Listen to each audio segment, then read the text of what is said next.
My name is Stajano from the University of Cambridge, and I'm going to talk about this strange thing, expiring digital cash. Digital cash is coming, not just the digital payments where we tap our watch, we tap our phone to pay, or the digitally transferable bank balances and so on. This is all old stuff. I'm talking actual digital cash, like as it were, Bitcoin, but used by real people to buy their groceries. So we're not there yet, but it's coming. And one of the most interesting features of digital cash is that it can be programmed. And in the year of our Lord 2020, the People's Bank of China issued some electronic cash that was programmed to expire on a certain date. And this raises interesting questions.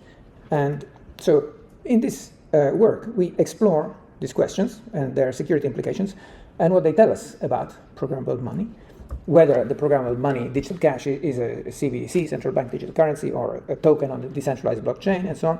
And of course, there's plenty more than I will not have time to say, so please treat this presentation as an advertisement for the paper, which is available at that QR code, and is currently now under review by the Journal of Risk and Financial Management. So the motivation for this investigation was this Shenzhen experiment of 2020, where some electronic Chinese currency was distributed to 50,000 citizens through a lottery, but it expired after about a week. And the officially stated reason for doing that, they said it was, they wanted to try out their new CBDC in real life, see how people would spend the money, but they wanted to time box that experiment, and so it would not work after the experiment was over. And also they wanted to stimulate consumption in an economy that was being depressed by COVID and so on. Okay, so that's why the money was given to people. Okay. Now, the questions triggered by this include, would any sane person accept money that expires? I mean, why would I want to be paid in money that expires instead of in real money? And the complementary question is, if the entity that issues the money wants it to expire, can the people who receive the money circumvent the expiration mechanism? Is it possible for the issuer to enforce this expiration? So from a monetary policy perspective, there's some clear appeal to the ability to distribute expiring money. And the fact that the money expires means that if you issue money as a stimulus, as a gift, then it cannot be hoarded and saved for later. You have to spend it, and you force the money to circulate, and the economy and the merchants actually get people who buy stuff, and so on and so on. So we can go back to 1958, an economist called Silvio Gesell put forward this idea of let's have money that is programmed to depreciate. I mean, programmed, not in a modern sense, but let's make sure that money is depreciated so that as we have people use that as the means of exchange, then they are naturally incentivized to spend it rather than save it for later, because it is disadvantageous to save it for later. It would be worth less to them. Milton Friedman, who got the Nobel Prize in Economics, talked about helicopter money, which would be a way for the government to issue aid, not by buying a government issue, introducing more liquidity into the system, not by buying bonds, but by actually distributing money to citizens, maybe reducing their taxes or something like that, as if money were dropped by a helicopter. Now, if you combine these two ideas, and if you make this helicopter money have an expiration date, then people will not stuff it in their mattress, they will actually spend it soon. So there's reasons for doing that. But of course, there are security problems, because if the cash expires unconditionally on a certain date, then it is not very attractive for the recipient of this cash. And we call this the case one. Case one, the cash expires, whoever's holding it, on a certain date. And so the value over time of cash, if the horizontal axis is time and the vertical axis is the value of the cash, then in theory it looks like a constant that then drops on the expiration date. But in practice, we can expect that in a free market situation, it decreases over time, and someone who's being offered the expiring cash close to the expiration date will not consider it worth the nominal value. They will say, if you want me to accept this value, then there's going to have to be some kind of haircut that takes into account the fact that it's soon going to be worthless.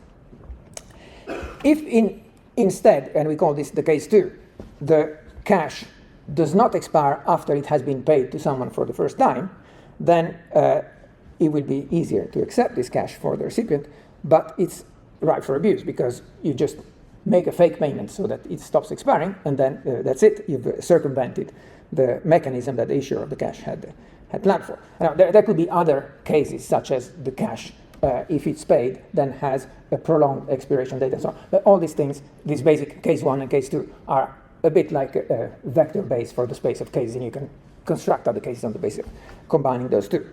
So we'll just discuss those two. And so we identify these three players in here, which are the issuer of the expiring money, the first recipient of the expiring money, and the second recipient. Let's say that Alice is the first person who received the money, and Bob is the one that she tries to buy something from. Then these three players have different incentives, as we will see in a moment, and this creates a tension between them. So we are wondering, is it possible to create a secure and fair system where digital cash expires, but it cannot be easily made to non-expire by those who receive? And perhaps a more philosophical question is, if it is expiring, can we still call it cash? Is it still cash? So if we talk about money, cash, and currency, and so on, we first have to say what really is money. And the economists cite three core functions of money. The money is used as a medium of exchange, replacing barter in a way that you don't have to do things simultaneously. It's used as a unit of account to decide how much things are worth in a common metric, and it's used as a store of value. And these three things, although we have searched hard and wide, it's difficult to find a universally accepted definition of money. These three things seem to recur.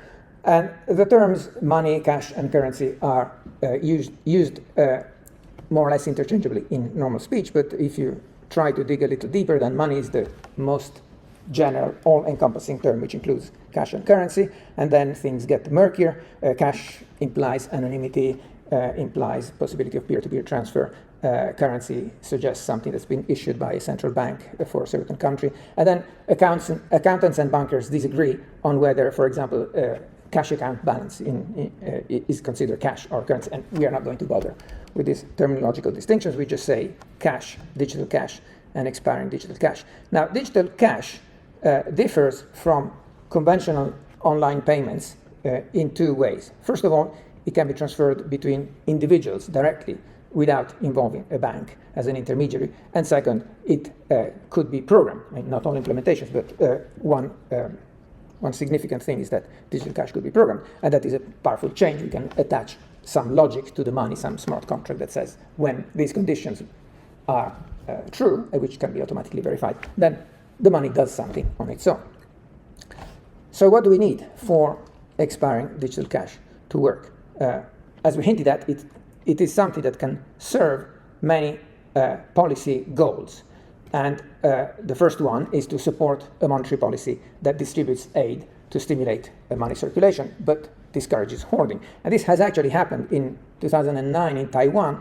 About $2.5 billion worth of aid were distributed to the population in a way that was the aid was time limited, precisely to stimulate this aid moving around.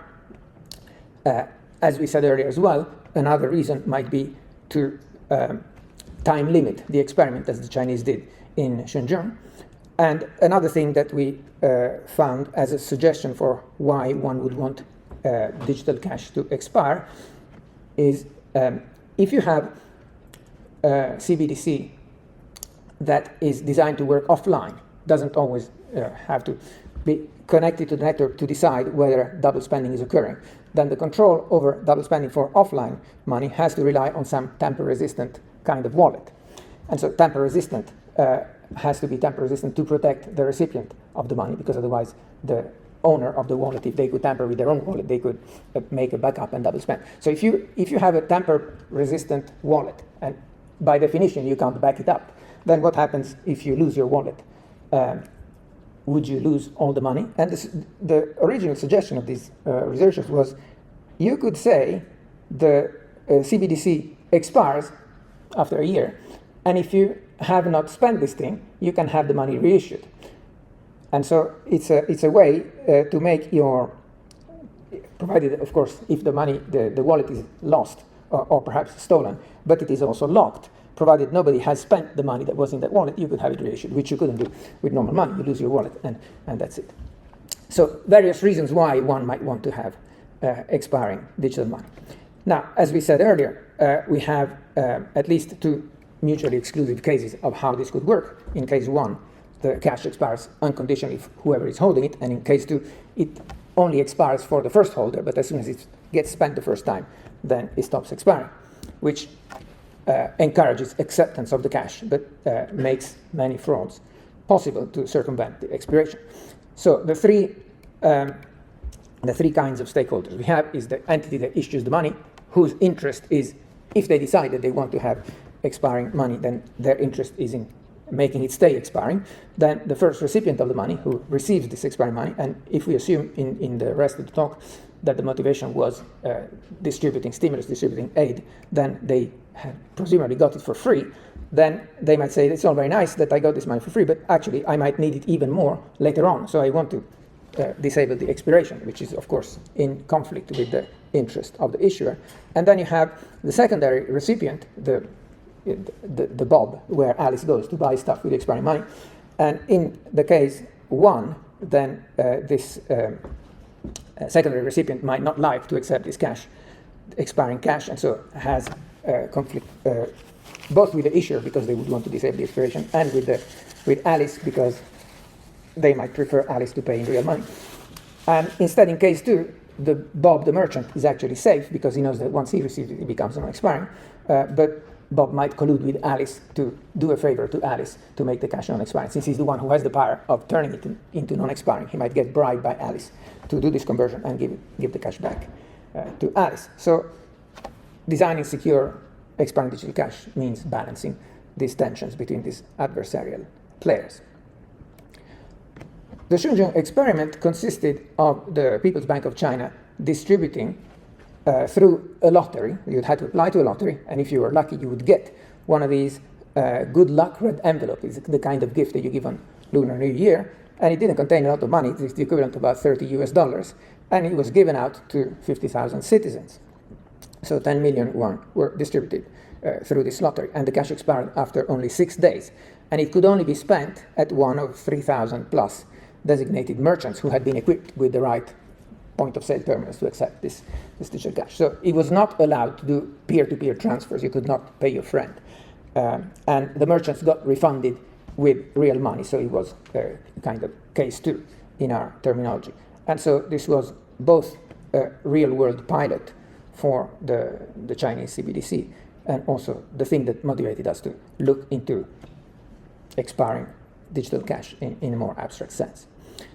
So because this experiment was a case two, then we started looking at possible attacks on a case two expiring money. It's particularly vulnerable, of course, because it suffices to do one transaction to stop the expiration.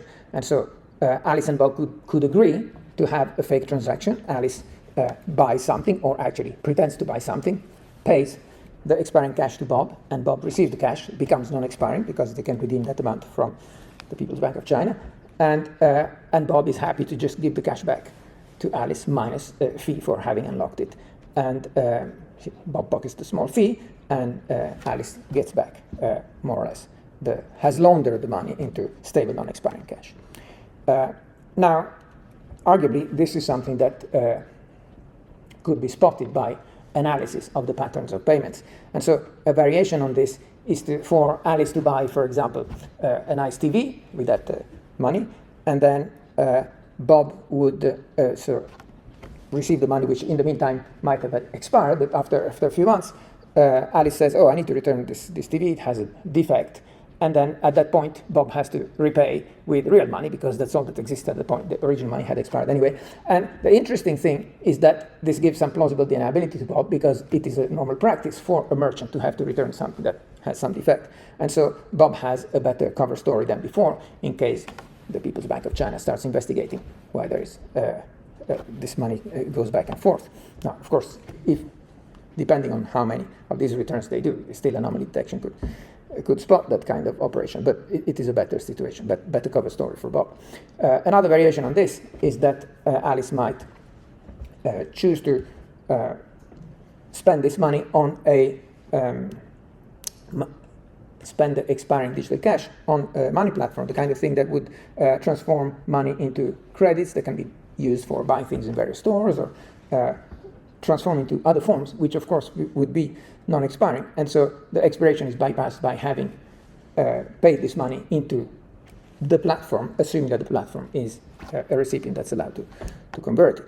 Alice could also buy assets, which, I mean, depending on the definition, could be a perfectly legitimate thing to do, but if these assets are hold value for the long term, say I buy an oak table, okay, and then 2 months later I resell the oak table for cash, it could be 2 years later, I mean, so long as the oak table retains its value, then Alice has parked that cash into something whose value does not expire.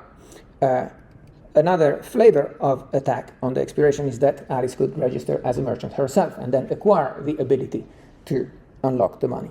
Or even, we thought, if there's a flag in the wallet that says you're a merchant, then you could try hacking into that wallet software and faking the merchant flag. That's maybe the weakest of these attacks, because clearly you can see at the back end that it was not happening. So there's other attacks which are not limited to case 2, which would apply regardless of the expiration model, where you would, for example, going back to what Mark said in the first talk, use the expiring digital cash as a collateral for a loan you would get in normal cash, and then before it expires you might disappear, and then the holder of your collateral would try to cash in the collateral, and if you did that after the cash had expired, they would be the ones losing out. So the situation is slightly different between the cases of case 1 and case 2. If we are in case 2, then the entity that receives the collateral would still cash it in. I'm not going into the details because I've been told that I don't have that much time left, so I will leave that aside. As far as the countermeasures go, then most of these things could be, certainly the attacks on case 2 could be defeated by the issuer insisting on compliance with the terms through which the aid has been distributed, and then verifying whether they have been complied with, and otherwise impose penalties. Clearly that's not scalable to every transaction, but they could make the penalties so high that it's not worth attempting based on what you get otherwise. Now, with digital currencies, there's always some tension between the privacy and the traceability, and so the more centralized the system is, and the more observable everything will be from the viewpoint of the issuer, and the easier it will be for an issuer to verify this compliance, but the less privacy the citizens of this using this currency will have.